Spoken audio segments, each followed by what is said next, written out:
Of the many symbols that came to represent Hurricane Katrina, one stands out for both its simplicity and the powerful feelings it's still of 5 years after the storm. NBC's Tong Trong is in New Orleans with that story. Tong, good morning.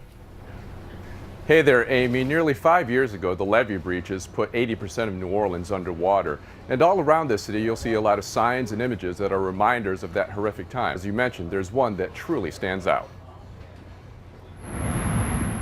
It's a simple X, spray painted on thousands of homes.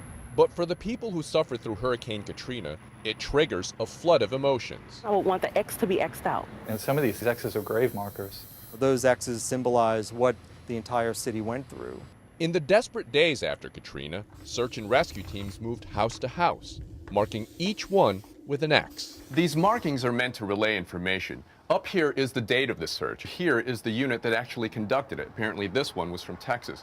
And down here is the number of victims, dead or alive, inside the home. This 0 shows there were none. Nobody that I know of has positive memories of Katrina, so I'm not exactly sure why that X is still around. Sean's lost everything in the storm and says the X's must go. If we want to rebuild, we have to erase that blemish that's, on our homes and that's on our city.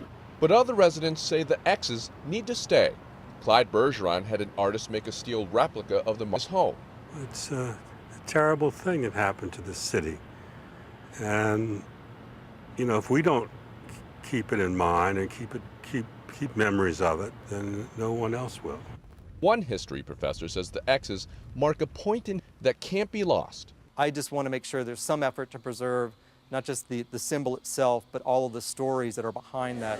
And it was like, started dreaming about X's. Atlanta artist Elyse Defoor says she was haunted by the X's, so she started painting them more in the city she loves. I feel that creating the X's has helped me move through my grief. As New Orleans moves forward, there's little doubt the heartfelt and heartbreaking stories will endure. But the future of the remaining X's is fading. And of course, Katrina devastated neighboring parishes and also Mississippi. And for one reason or another, you'll still find X's there as well, Amy. NBC's Tong Trong, thanks so much.